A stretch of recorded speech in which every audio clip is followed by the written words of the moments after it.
On November 22nd, 1963, President John F. Kennedy was assassinated in Dealey Plaza in Dallas, Texas. Some say that America was changed forever. Others remark that the world has never been the same. It is unquestionable that as a father, John Kennedy's death altered his wife Jacqueline Kennedy and children Carolyn and John Jr.'s lives. But there were others affected for all time as well.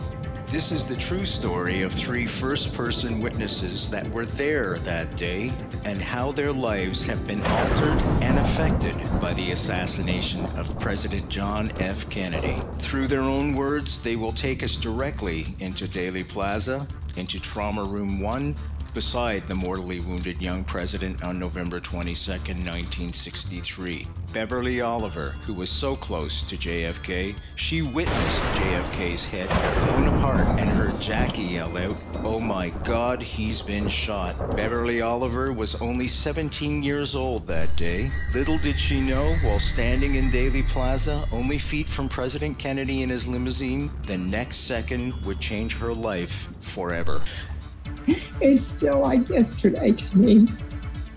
It doesn't seem 48 years ago.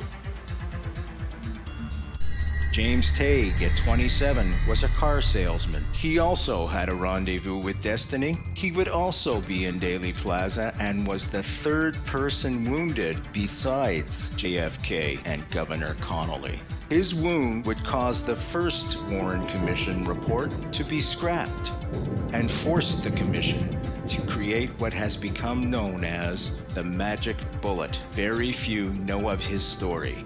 They've always looked up at me and he said, "You got blood on your face."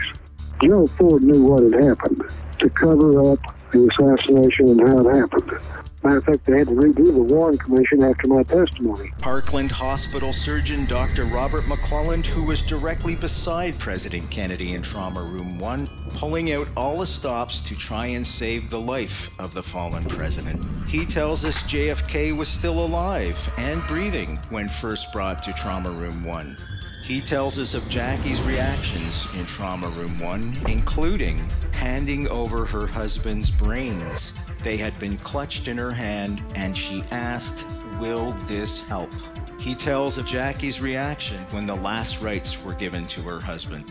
And there, sitting on a folding chair outside of Trauma Room 1, was Mrs. Kennedy in her bloody clothing.